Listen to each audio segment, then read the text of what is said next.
Hello, everybody. I'm a big admirer of Kendrick Lamar's body of work, particularly his lyricism and poetic nuance. As such, I decided to create a video series analyzing in depth the lyrics of each song of his latest album, Mr. Morale and the Big Steppers. I believe there is a lot to gain and learn in carefully analyzing the lyrics, themes, and messages featured on the record. This will be almost exclusively a lyrical/poetic analysis of the songs. I do not intend to criticize the musical components of each song, choosing to focus primarily on the lyrics and analyzing them as one would a poem. Lastly, I just want to add that the purpose of these videos is to share my subjective analysis of each song. One of the great things about Kendrick is that his work is very specific, but at the same time widely universal. I believe most of his songs have a multitude of meanings. It really depends on what you as a subject value. As such, the analysis of this video is my subjective experience with the lyrics. I admire Kendrick a lot, so I wanted to share with others my enthusiasm for his art. Now, without further ado, let's analyze the first song of the album, United in Grief. I wanted to start by dissecting the theme of the song, how one's grief is unique and universal at the same time. As Kendrick often writes throughout the song, he grieves different, illustrating the fact that his pain and suffering is unique to himself. Although, at the end of the song, he declares that everybody grieves different. With these two lines, Lamar is evoking the theme of the song, and one could say of the entire album. Our suffering is an extremely personal and intimate experience. It touches us on a visceral level, making one believe that nobody feels as they feel. However, as the author eloquently puts it, we all grieve different. And as the title of the song declares, we are all united in grief. Your suffering might feel as your own and special, which it is, but at the same time, it isn't, because suffering and grieving are universal to everyone who is alive. For better or worse, one thing that unites us all is our ability to grieve and feel pain.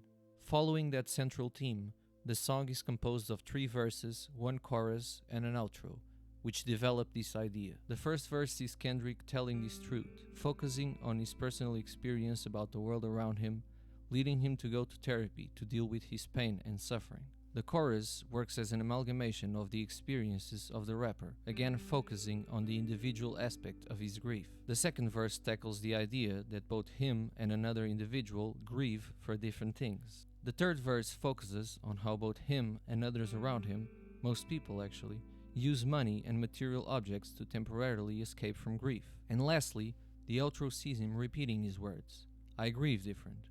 However, this time it is followed by "everybody grieves different," cementing the theme of the song, that while our pain is extremely individual, it is at the same time universal, which makes us all united in grief.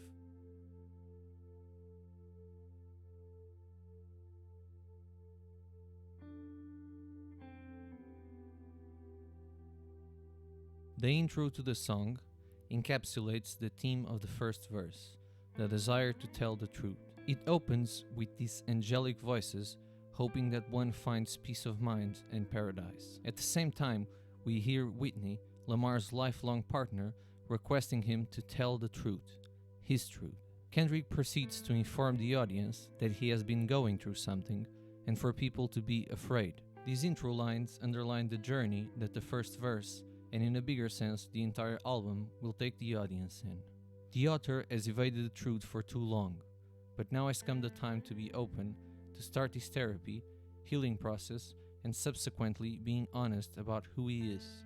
The first verse is composed of 2 different sections, one where the author uses a string of questions and answers to himself to reflect his emotional truth, and another where he explains what it is like going to therapy and facing the truth. In the first section, we see Kendrick employ a series of questions and answers that work as a way of facing his emotions about his pain and grief, as one does in therapy. That is why a bitch in a miniskirt is a man in his feelings with bitter nerve, and a woman that really hurts is a demon. It is not that Lamar believes these answers, but that the environment he grew up in, filled with machismo and misogyny, can make one believe that a man with feelings is a bitch, and a woman that hurts and speaks is a demon which is better off dead.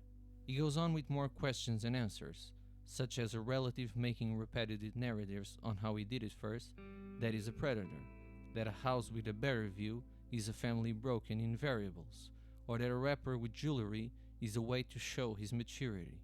These are all seen through the author's lens.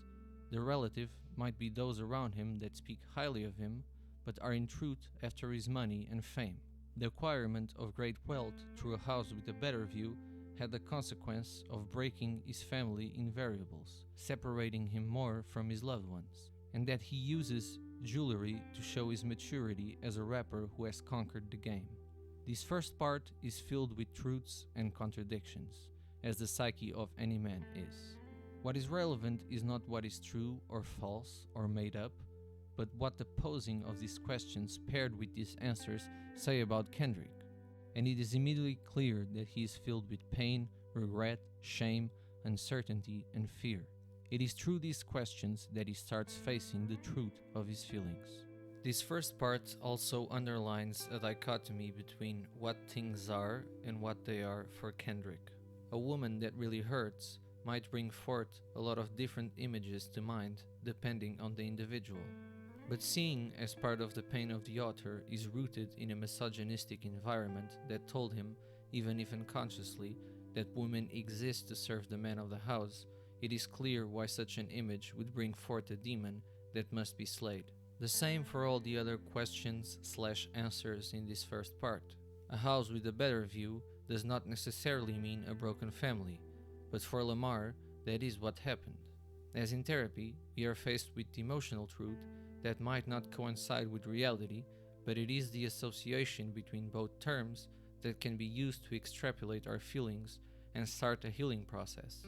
We are transported to a Kendrick-centric point of view, where what things are is not as important as in what they are for him. The second part of the first verse describes what going to therapy entails.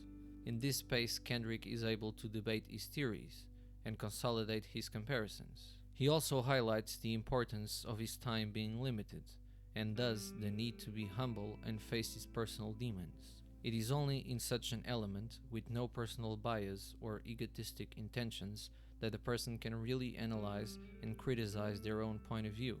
Through talking and debate with oneself and the therapist, this is how transformation becomes possible, another major theme of this album.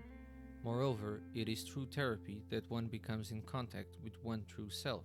Before, Lamar admits he felt like there was only one answer to his problems, which might allude to suicide, or popping a bottle of Claritin, which might symbolize the many ways in which addiction can seem like an answer to our problems. He feels disconnected with the world around him, shaking and moving, flipping his time, indulging himself. The world seems to have no way out, like a cul-de-sac. The world is just menacing, with demons being portrayed as sacred figures. The verse ends on a more hopeful note though. I wake in the morning, another appointment, I hope the psychologist is listening. The author realizes that it is through therapy, and more importantly through the hope that he is being truly listened to, that he will face his problems and find some sort of healing to his emotional pain and suffering, and be in contact with his true self.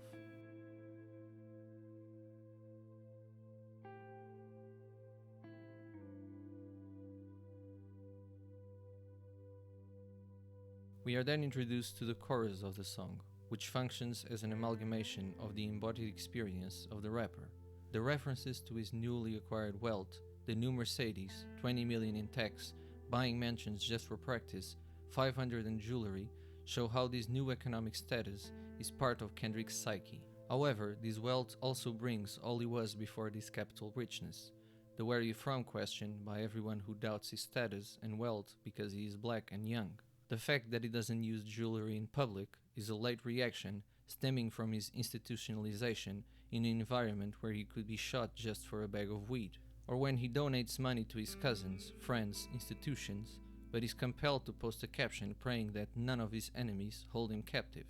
These two positions, being an extremely wealthy individual and growing up poor in a generation and city where murder is minor, is a major theme throughout the author's career, and thus it makes sense to make the chorus of the song about his grief reflect this dichotomy. It is through these small but very specific snippets of Lamar's embodied experience that he brings us closer to his being and reflects along with the listener what it is like to be him, what it is like to grieve different in the way that he does.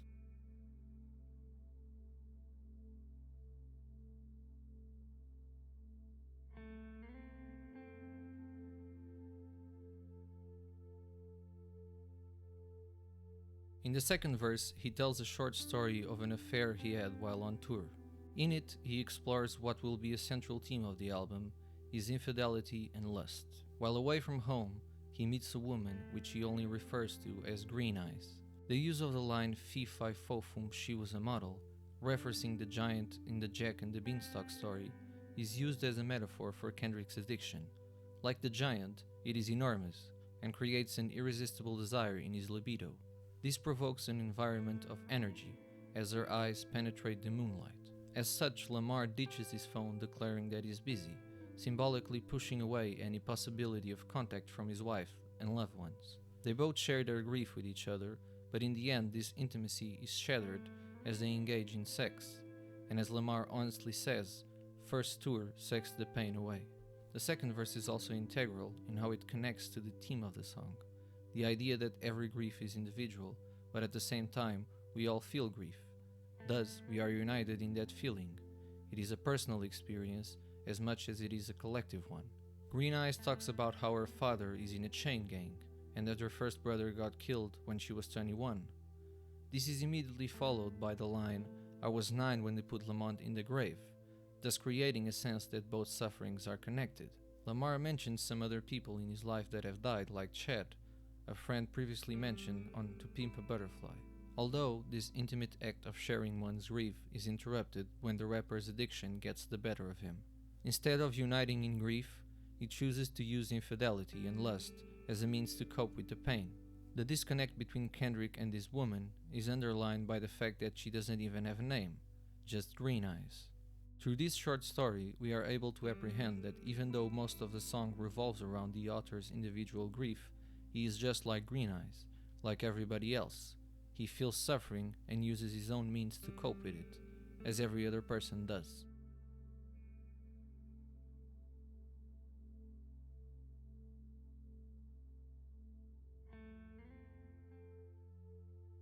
In the third and final verse of the song, he references various examples of the use of money to numb his grief. He talks about how he is paralyzed and feels that the prison industrial complex, a gravedigger for a young black man, still seems in control of him.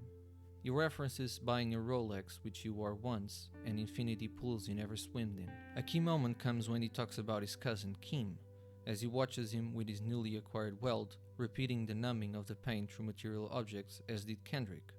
He watches him buying 4 cars in 4 months, and as he says, the family dynamic on repeat. Yet again we are faced with the illusion that the grief the author feels is in no way unique to him. He also underlines the theme of being institutionalized, by saying that he bought a gun to make sure nobody could kill him. Even as a wealthy man, years of living in a crime and poverty environment still has a big toll on him.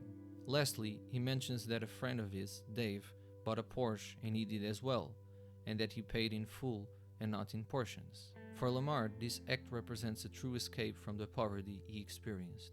And as the verse comes to an end, he utters, "Poverty was the case, but the money wiping the tears away," thus crystallizing the idea of using money to escape from the suffering around him.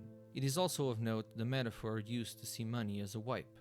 A wipe is something temporary that you use and then throw away. It doesn't address the root cause of the tears in one's eyes, but only cleans the tears momentarily. As such, it is a powerful image of money as being just a temporary bandage on the suffering we all experience.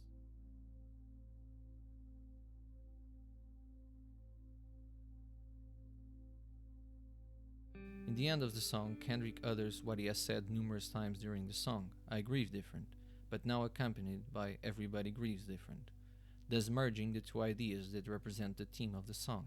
Our grief is extremely personal and experienced on an individual level.